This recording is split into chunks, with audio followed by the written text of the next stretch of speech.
Other M issue 15. We see that the alternate Sally is still grieving for her brother, and she's told that while hope will come, it will cost more lives. Her master says that the outsider must be given the reins, thus the leader will be lost. Sally says that he must also become a martyr then. Why are we being told this before it happens? It's like blatant spoilers. And she's given instructions to take some of the heroes to the Evil's Keep. We see Bean approach Sonic, and I guess I'm supposed to forgive the art of Sonic's picture being so bad I can't tell what it's supposed to be, because Sonic says that he's not a good artist. Then when he's told that he's a better artist than Bean, Sonic says a stinging remark, "I bet the little kids do it too if they aren't afraid to go outside." Bean then surprises me by just admitting that the freedom fighters do terrorism. How can he think he's not evil then? Bean asks if he's forgotten about the conditions on Lower Mobius. Yeah, as if this is the OVA all of a sudden. And explains that Kodos was in charge of the Guardian's holdings within the former Kingdom of Acorn, and after a few years, he went feral and started having hunts of fellow Mobians like animals, like the Hunter and Fenders. Even though it's not like there's toxic waste there for him to go insane from, it made sense in Robotropolis. Bean says that the Guardian does nothing about it because he thinks that's how the rest of the Mobians are, and he's planning against Kodos after they take back the kingdom from the Echidnas. Bean says that while he doesn't like killing women and children either, it stopped bothering him. And Sonic says, and that's what scares me most of all. Then when Predator Hawk cheerfully greets them, Sonic actually asks what he does around here when he clearly flew them away from danger multiple times. And Predator says that he'll tell them later, which is a dumb response. Bean asks what brings him to the new base that they suddenly built off screen, and somehow when Sally shows up, both Predator Hawk and Sonic find her attractive when she's cloaked in a ninja suit that only shows her eyes. She says that he shouldn't be sorry about her brother since he's better off, and so would they be. And they both heavily disagree.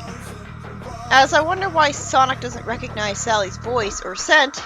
I mean, I guess he assumes that there's so many voices in the world that some are bound to sound similar, but this is just ridiculous. I recognized her instantly, but Sonic doesn't. Sally says that she can get them back to the king. Like her brother, she apparently needs physical contact to warp people to where she wants to go. I understand this rule, but it's never been needed for anyone else with teleportation in the Sonic universe. And Sally and Ellie's having teleportation power seems very overly convenient for the heroes to get straight to where they want to go. It feels lazy. As mentioned again, I have to question, why didn't Sally just teleport the king and Amy out of Knuckles' base a long time ago and get them to the heroes? Then Sonic looks horrified as he sees the alternate Robotnik show up in its Eggmobile with a cheerful smile. He has regular-looking eyes and a beard rather than a mustache, a good contrast. He explains that while the Guardian is getting impatient for his roboticizer, the heroes have been occupying his thoughts enough to let him sabotage his own work, which hopefully implies that he doesn't want the roboticizer even made. So if he didn't want to make the roboticizer at all, then how did Knuckles find out that he even could make that technology? Did he just assume he'd be able to make it with no evidence and got him to start making it? Kintabor asks him how his feet are and if the procedure healed them correctly, because I guess this is the first time he's seen Sonic since all the way back then. And Kintabor, after learning of Sonic's supposed amnesia, explains that on the mission where the other Sonic lost his feet, he was on a mission with Bark and Fiona. I already know all of this. And Kintabor's robots saved them all by roboticizing certain parts of them. Again, I already know all this.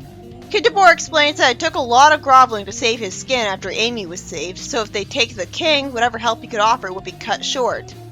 Why was he in trouble after Amy was saved when he had nothing to do with her being saved? Bean offers that Kintabor could come with them, and he unfortunately tells them that wouldn't be possible because they arbitrarily want him to suffer a terrible fate. And by they, I mean Flynn. They wonder where their convenient teleporter girl is, but apparently she's gone without telling them where she went, just as the Chaotix show up with an army. I guess this is because, again, her master wants Bean to be killed and Sonic to take the reins as the leader. But why? I mean, I feel like if Bean hadn't been killed, the plot would have gone exactly the same way. Like why would Sonic make a different plan than he would?